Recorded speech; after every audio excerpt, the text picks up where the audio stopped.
محترم سامعین، محمد ارشد تارڑ کا سلام۔ خطبات و مکتوبات امام حسین علیہ السلام مدینہ تا کربلا خطبہ نمبر 6 کے ساتھ حاضر ہیں۔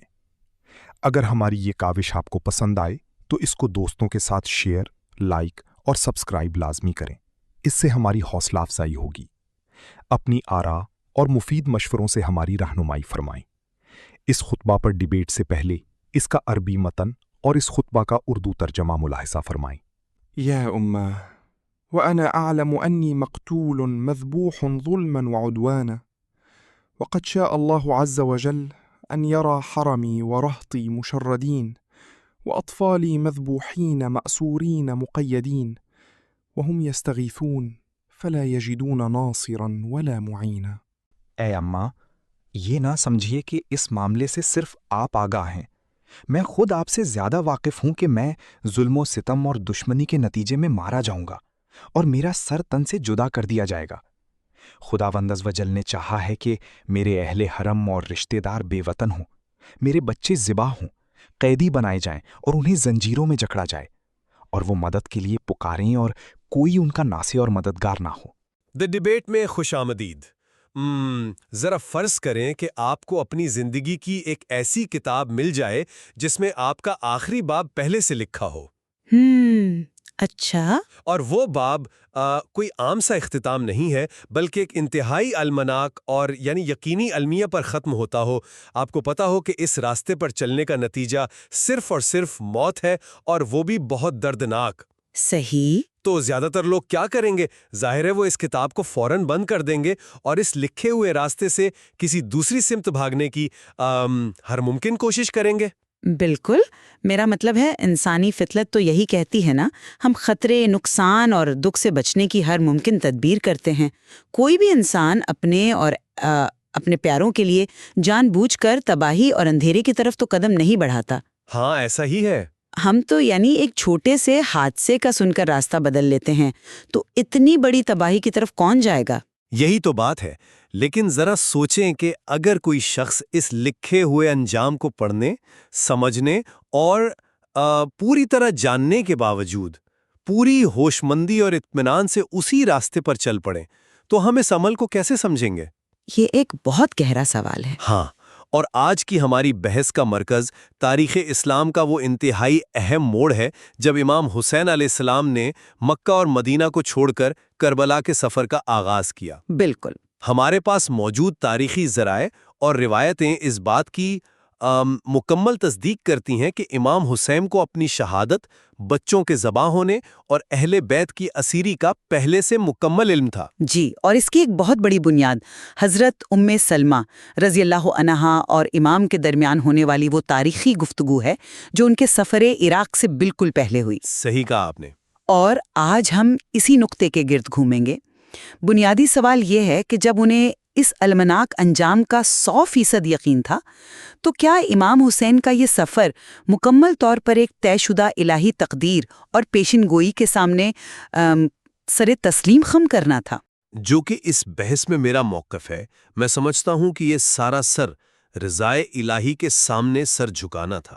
جی، اور دوسری طرف میں اس موقف کی وکالت کروں گی کہ پیشگی علم ہونے کے باوجود یہ قیام خالصتاً ایک بہت گہرا، شعوری اور عملی انقلاب تھا، جس کا مقصد جبر کا مقابلہ اور اسلام کی بقا تھا۔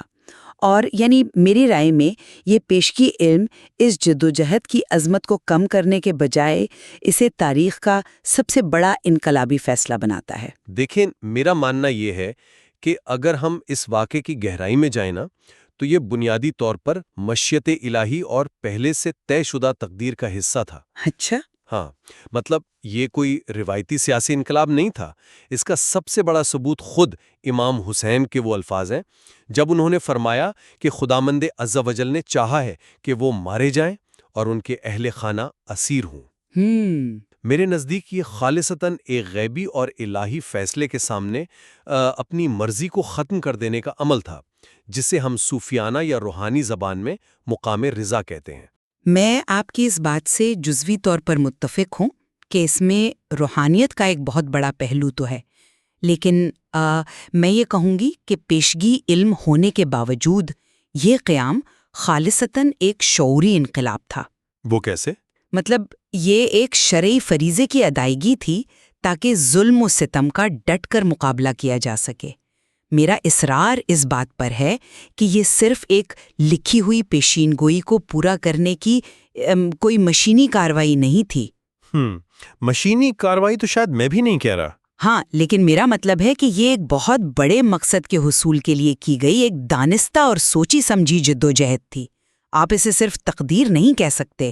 چلیں ذرا ان تاریخی ذرائع کی طرف چلتے ہیں جو ہمارے پاس موجود ہیں۔ بالکل، بتائیے۔ جب ہم ان کا مطالعہ کرتے ہیں تو ہمیں حضرت ام سلمہ رضی اللہ عنہا کی جو تشویش نظر آتی ہے وہ بہت غیر معمولی ہے۔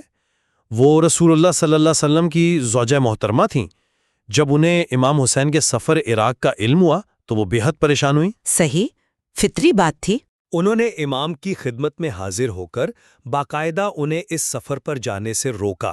ان کا کہنا تھا کہ عراق کی سمت روانہ ہو کر انہیں غمگین نہ کریں، کیونکہ انہوں نے خود رسول خدا صلی اللہ علیہ وآلہ وسلم سے یہ پیشین گوئی سن رکھی تھی کہ امام حسین سرزمین عراق میں کربلا نامی مقام پر مارے جائیں گے۔ اب ذرا امام کے جواب پر غور کریں۔ امام نے انہیں یا اماں یعنی اے اماں کہہ کر مخاطب کیا اور فرمایا کہ وہ اس حقیقت سے بخوبی واقف ہیں کہ انہیں قتل کیا جائے گا اور ان کا سر تن سے جدا کر دیا جائے گا۔ جی، روایات میں ایسا ہی ہے۔ تو اب آپ بتائیں، کیا یہ گفتگو خود ثابت نہیں کر رہی کہ یہ ایک غیبی اور طے شدہ خاکہ تھا؟ ہے۔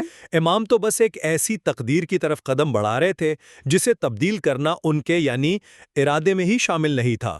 یہ واقعی ایک بہت طاقتور منظر ہے، اور اس میں کوئی شک نہیں کہ حضرت ام سلمہ رضی اللہ عنہا کی پریشانی بالکل فطری تھی۔ جی، لیکن علم ہونا اور اس علم کی بنیاد پر ایک بے بس انسان کی طرح عمل کرنا، یہ دو بہت مختلف چیزیں ہیں۔ بے بس انسان؟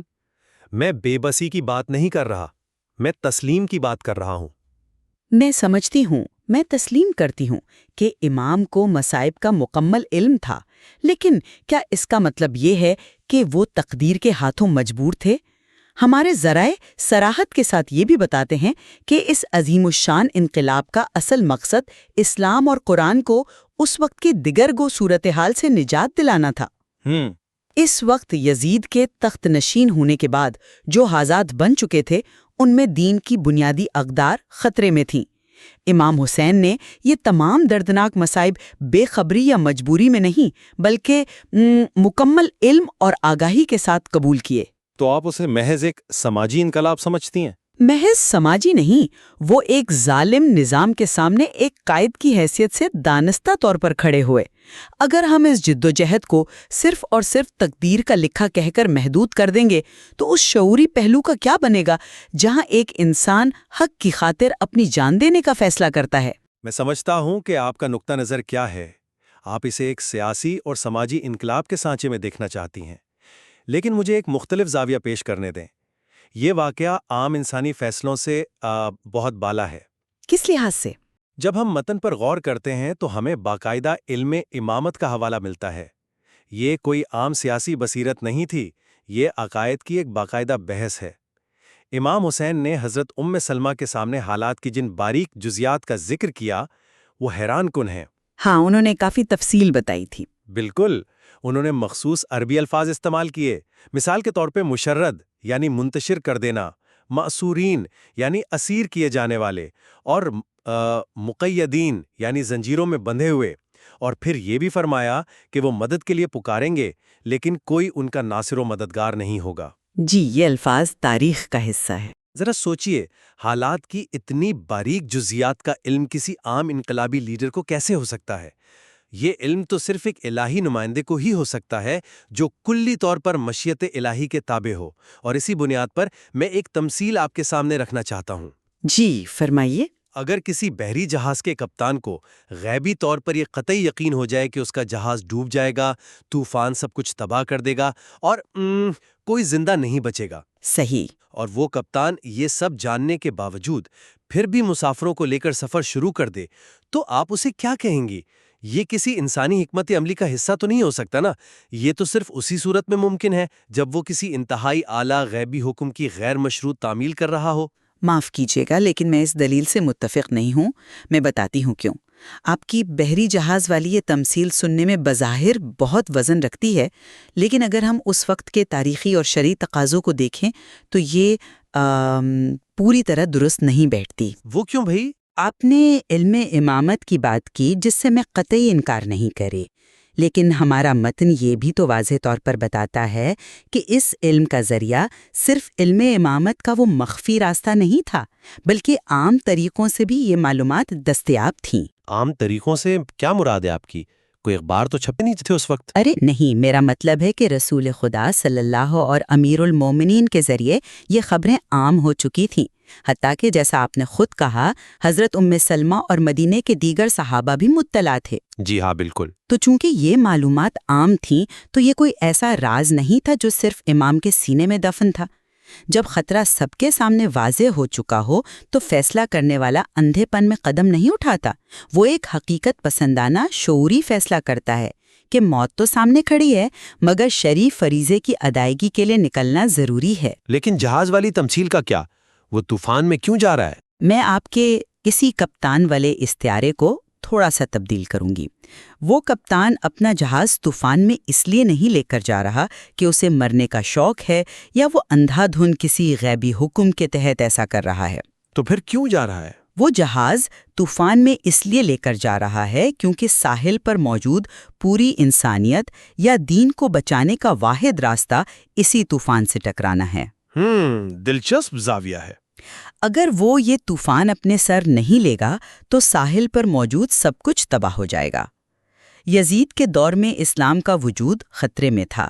یہ کوئی بے مقصد ڈوبنا نہیں تھا، یہ ایک سوچی سمجھی قربانی تھی تاکہ باقی سب بچ سکیں. یہ ایک زبردست دلیل ہے، لیکن کیا آپ نے اس بات پر غور کیا ہے کہ ہم ان الفاظ کو کیسے نظر انداز کر سکتے ہیں جو امام نے خود ادا کیے؟ کن الفاظ کی بات کر رہے ہیں آپ؟ میں دوبارہ اسی متن کی طرف آؤں گا کیونکہ میرے نزدیک اصل کلید وہیں موجود ہے. امام نے حضرت ام سلمہ کو جواب دیتے ہوئے فرمایا، خداوند عز و جل نے چاہا ہے کہ ان کے اہل حرم بے وطن ہوں اور بچے ذبح ہوں. یہاں عربی لفظ شاء عز و جل استعمال ہوا ہے. جی بالکل. تو اب آپ خود بتائیں، جب ہم کہتے ہیں کہ خداوند عز و جل نے چاہا ہے تو اس کا سیدھا سے مطلب ہے کہ الہی ارادہ پہلے سے طے پا چکا ہے. لیکن ارادے کی نوعیت کیا تھی؟ نوعیت یہی تھی کہ جب خدا نے ایک چیز چالی تو پھر ہم اسے ایک عام سماجی یا سیاسی انقلاب کے روایتی عدسے سے کیوں دیکھیں؟ دیکھیں، دنیاوی انقلاب کا مقصد تو جیتنا ہوتا ہے، نظام بدلنا ہوتا ہے، یا کم از کم جان بچا کے نکل جانا ہوتا ہے. لیکن یہاں تو امام خود فرما رہے ہیں کہ خدا کی مرضی یہ ہے کہ بچے ذبح ہوں اور اہل حرم زنجیروں میں جکڑے جائیں. کیا یہ شعوری حکمت عملی لگتی ہے؟ ہرگز نہیں. یہ تو سراسر خدا کی مرضی کے سامنے سر تسلیم خم کرنے کا عمل ہے، ایک ایسی تابعداری جس میں اپنی کوئی خواہش باقی نہیں رہتی. میں تسلیم کے اس جذبے کا احترام کرتی ہوں، لیکن کیا آپ نے کبھی اس بات پر غور کیا ہے کہ یہاں خدا کے چاہنے یا اس کی مشیت کا اصل مفہوم کیا ہے؟ آپ بتائیے. اسلامی کلامیات میں مشیت کی دو قسمیں ہوتی ہیں، ایک تکوینی ارادہ یعنی جو طبعی طور پر ہو کر رہے گا، اور دوسرا تشریعی ارادہ یعنی خدا کیا پسند کرتا ہے کہ اس کا بندہ کرے. بالکل، یہ تو بنیادی عقیدہ ہے. تو ہمارے ذرائع واضح طور پر بتاتے ہیں کہ اس قیام کا مقصد اسلام اور قرآن کو موجودہ صورتحال سے نجات دلانا تھا. جب امام فرماتے ہیں کہ خدا نے چاہا ہے کہ میں مارا جاؤں، تو خدا کی مرضی سے مراد یہ ہرگز نہیں کہ امام کسی جبر کا شکار تھے اور ان کے پاس کوئی اور آپشن نہیں تھا. تو پھر آپ کے نزدیک اس چاہنے کا کیا مطلب ہے؟ اس کا مطلب یہ ہے کہ خدا چاہتا تھا کہ امام حق کے دفاع میں ایک فاسق حکمران کے سامنے اپنی جان اور اپنے اہل خانہ کی قربانی پیش کرے تاکہ اس عظیم قربانی کے ذریعے دین اسلام کی بقا ممکن ہو سکے. اگر خدا محض انہیں مارنا ہی چاہتا تھا تو وہ مدینے میں بستر پہ بھی شہید ہو سکتے تھے، کوئی حادثہ بھی ہو سکتا تھا. لیکن یہاں مقصد دین کو بچانا تھا، اور وہ تبھی ممکن تھا جب ایک بہت بڑا جھٹکا دیا جاتا. شعوری انقلاب کا تو مطلب ہی یہی ہوتا ہے کہ آپ اپنے مقصد کی خاطر ہر قیمت ادا کرنے کے لیے تیار ہوں. مجھے آپ کا یہ نقطہ متاثر کن تو لگتا ہے، لیکن میں اب بھی قائل نہیں ہو پا رہا۔ وجہ یہ ہے کہ جب ہم تاریخ کے دیگر انقلابات کا جائزہ لیتے ہیں نا، تو ان کی حرکیات بالکل مختلف ہوتی ہیں۔ کوئی بھی رہنما دانشتہ طور پر اپنے بچوں، خواتین اور شیر خواروں کو ایک ایسی جگہ نہیں لے جاتا جہاں اسے پہلے سے یقین ہو کہ وہ ذبح کیے جائیں گے اور قیدی بنیں گے۔ اور یہی تو کربلا کا سب سے منفرد پہلو ہے۔ مگر ایک عام ذہن اس کو کیسے تسلیم کرے گا؟ امام کا اپنے اہل حرم یعنی بیوی بچوں کو ساتھ لے جانا، جنہیں اطفالی مذبوحین کہا گیا ہے، تبھی سمجھ میں آتا ہے جب ہم اسے ایک مقرر شدہ الہی تقدیر مان لیں۔ اچھا، ایک انقلابی رہنما چاہے کتنا ہی بہادر ہو، وہ اپنے خاندان کو کسی محفوظ مقام پر چھوڑ کر جاتا ہے، وہ اکیلا لڑتا ہے۔ لیکن امام حسین ایسا نہیں کر رہے۔ کیوں؟ کیونکہ وہ اس پیشن گوئی کی حرف بہ حرف تکمیل کر رہے ہیں جو انہیں ان کے نانا سے ملی تھی۔ یہ واقعہ دنیا کی تمام سیاسی تحریکوں سے ماورا اور خالصتاً الہی ہے۔ آپ نے خاندان کو ساتھ لے جانے کا جو سوال اٹھایا ہے، میرے نزدیک یہی وہ مقام ہے جو ان کی بے پناہ بصیرت اور انقلابی سوچ کی سب سے بڑی دلیل ہے۔ وہ کیسے؟ ذرا اس وقت کے تاریخی پس منظر پر نظر دوڑائیں۔ شام میں یزید کی حکومت کا پروپیگنڈا کتنا طاقتور تھا۔ ان کے پاس پوری ریاست کی مشینری تھی۔ امام حسین بہت اچھی طرح جانتے تھے کہ اگر یہ صرف مردوں کی جنگ ہوتی تو ظالم حکومت ان سب کو شہید کرنے کے بعد اس پوری تحریک کو ایک عام سی بغاوت کا رنگ دے کر دبا دیتی۔ تو کیا خاندان کو ساتھ لے جانا اس پروپیگنڈے کو توڑنے کی حکمت عملی تھی؟ 100%۔ خاندان اور بالخصوص خواتین جیسے کہ حضرت زینب سلام اللہ علیہا کی اسیری نہیں اس واقعے کو تاریخ میں ہمیشہ کے لیے محفوظ کر دیا۔ جب وہ پابند سلاسل ہو کر کوفہ اور شام کے درباروں میں گئیں اور وہاں جا کے خطبے دیے تو یزید کا سارا پروپیگنڈا زمین بوس ہو گیا۔ یہ زاویہ واقعی غور طلب ہے۔ یہی وہ شرعی فریضہ تھا جس کا ذکر ذرائع بار بار کرتے ہیں۔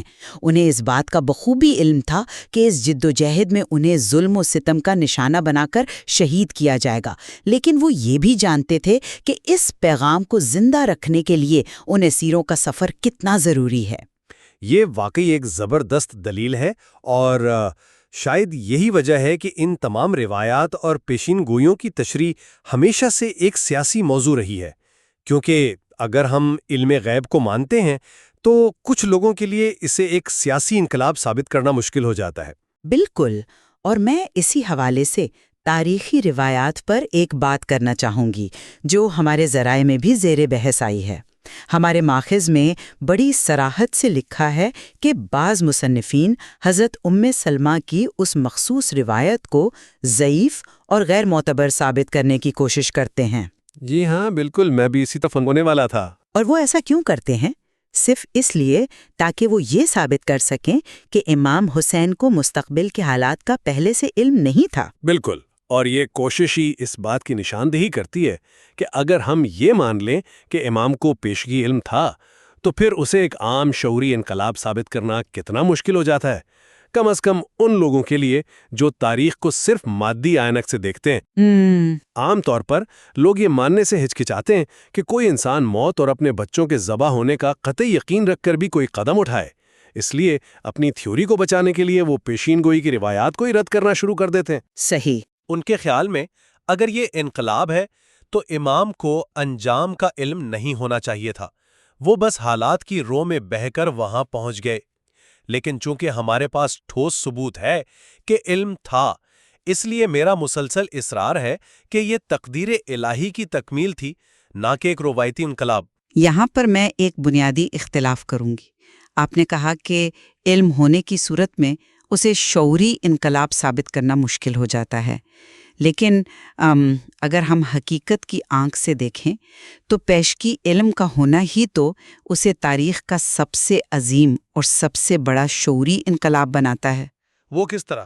ہمارے ذرائع بتاتے ہیں کہ یہ روایات بالکل مستند ہیں۔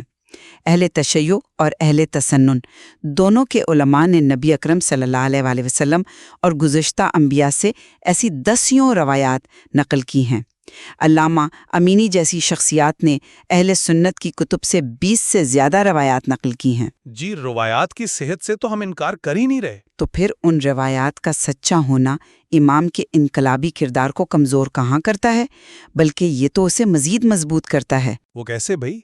جب سب کچھ پہلے سے پتا تھا تو کیسا انقلاب؟ جب آپ جانتے ہوں کہ جیسا کہ امام نے فرمایا اہل بیت مدد کے لیے پکاریں گے اور کوئی ان کا ناصر و مددگار نہیں ہوگا، اور پھر بھی آپ اس ظالم نظام کے سامنے اپنا سر نہ جھکائیں، تو یہ جبر تقدیر کیسے ہوا؟ یہ تو تاریخ کا سب سے بڑا شعوری انقلاب بن جاتا ہے۔ یہ بتا رہا ہے کہ مقصد کتنا بڑا تھا کہ اس کے لیے جان کی قربانی بھی چھوٹی لگ رہی تھی۔ آپ کے الفاظ میں بہت جوش اور منطق ہے، اور میں ارادے کی پختگی سے انکار بھی نہیں کر رہا، لیکن ہم ان مخصوص اور بھاری الفاظ کو کیسے نظر انداز کر دیں جو امام کی اپنی زبان سے ادا ہوئے؟ یا امہ وانا اعلم انی مقتول مذبوح ظلما وعدوانا۔ جی اے اماں، میں بخوبی جانتا ہوں کہ مجھے شہید کیا جائے گا۔ بالکل، اور پھر اس کے فوراً بعد فرماتے ہیں کہ خدا نے چاہا ہے کہ میرا خاندان اسیر ہو۔ یہ الفاظ کسی ایسے لیڈر کے نہیں جو سیاسی داؤ پچ لڑا رہا ہو، یہ ایسے شخص کے الفاظ ہیں جو اپنی ذات، اپنی انا، اپنے ارادے کو مشیت الہی کے سمندر میں غرق کر چکا ہے۔ یہ ایک بہت خوبصورت تشریح ہے۔ آپ اسے انقلاب کا نام دے رہی ہیں، لیکن میں اسے عبودیت اور بندگی کی سب سے خالص، سب سے اونچی شکل کے طور پر دیکھ رہا ہوں، جہاں انسان صرف وہی کرتا ہے جو آسمان پر طے پا چکا ہے۔ میں آپ کی اس بات کی داد دوں گی کہ آپ نے عبودیت کا بہت خوبصورت نقشہ کھینچا ہے، لیکن میں یہ کہوں گی کہ عبودیت اور انقلاب ایک دوسرے کی ضد نہیں ہے۔ کربلا کی مقام پر آ کر عبودیت اور انقلاب ایک ہی چیز بن جاتے ہیں۔ آپ اس کو ملانا چاہ رہی ہیں؟ بالکل، خدا کی رضا یہی تھی کہ ظلم کے سامنے ڈٹ جایا جائے۔ ہمارے ذرائع بار بار ایک جملہ دہراتے ہیں کہ امام نے یہ سب مصائب بے خبری میں نہیں، بلکہ اپنے شرعی فریضے کی ادائیگی، اسلام و قرآن کے بقا کے لیے مکمل علم اور آگاہی کے ساتھ قبول کیا تھا۔ آپ اس قبول کرنے کو کس معنی میں لے رہی ہیں؟ یہ جو لفظ قبول کرنا ہے نا، یہ بذات خود اختیار اور ارادے کو ظاہر کرتا ہے۔ آپ کسی زبردستی کو قبول نہیں کرتے، آپ اس کا شکار ہوتے ہیں۔ امام نے یہ قربانی دین مبین کی بقا کے لیے قبول کی تھی۔ یہ اندھی تقلید نہیں تھی، یہ بصیرت کے ساتھ اٹھایا گیا قدم تھا۔ ہماری یہ گفتگو واقعی بہت فکر انگیز رہی ہے، اور ہم اب اس کے اختتام کی طرف بھی آ رہے ہیں۔ تو اگر ہم اپنی اس پوری بحث کو سمیٹیں تو میرا موقف آج بھی اسی مضبوط نقطے پر قائم ہے کہ کربلا کا یہ عظیم واقعہ اور بالخصوص امام حسین کا سفر عراق بنیادی طور پر الہی پیشین گوئی کی تکمیل اور مشیت الہی کے سامنے غیر مشروط تسلیم کا مظہر ہے۔ جی، حضرت ام سلمہ رضی اللہ عنہا سے کی گئی ان کی گفتگو اور ان میں وہ جو مخصوص الفاظ استعمال ہوئے وہ ثابت کرتے ہیں کہ پورا خاکہ آسمانوں پر مرتب تھا۔ یہ محض ایک دنیاوی جد و جہد نہیں تھی، بلکہ یہ رضائے الہی پر راضی رہنے کی عظیم ترین مثال ہے۔ اور میرے نزدیک جیسا کہ تاریخی اور منطقی ذرائع نے صراحت سے بیان کیا ہے، یہ واقعہ مکمل آگاہی کے ساتھ ظلم کے خلاف اور بقائے دین مبین کے لیے اٹھایا گیا تاریخ کا سب سے بڑا شعوری اور انقلابی قدم تھا۔ امام حسین نے یہ سب اپنے ارادے سے منتخب کیا۔ یہ پیشین گوئیاں انہیں مجبور ثابت کرنے کے بجائے اس پر مہر تصدیق ثبت کرتی ہیں کہ انہوں نے ایک اندھے طوفان میں بے خبری سے قدم نہیں اٹھایا تھا۔ بالکل درست کہا آپ نے، اور میں سمجھتی ہوں کہ یہ ایک ایسا وسیع، گہرا اور فلسفیانہ موضوع ہے جس پر حتمی فیصلہ ہم اپنے سننے والوں کے غور و فکر پر چھوڑ سکتے ہیں۔ ہمارے زیر بحث ذرائع خود اس بات کی طرف اشارہ کرتے ہیں کہ امام نے یہ قیام کیوں کیا۔ اس کا تفصیلی جواب مزید صفحات میں موجود ہے، جس کا مطلب یہ ہے کہ مزید گہرے مطالعے کی گنجائش ہمیشہ موجود رہے گی۔ بلا شبہ گفتگو کے بالکل آغاز میں ہم نے ایک ایسی کتاب کی مثال دی تھی جس کا آخری باب ایک یقینی المیہ پر ختم ہوتا ہے۔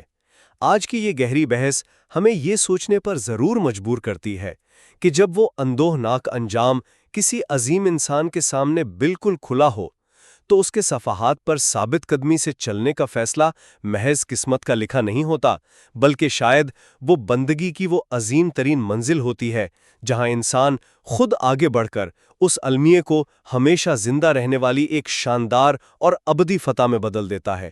ذرا سوچئے گا ضرور۔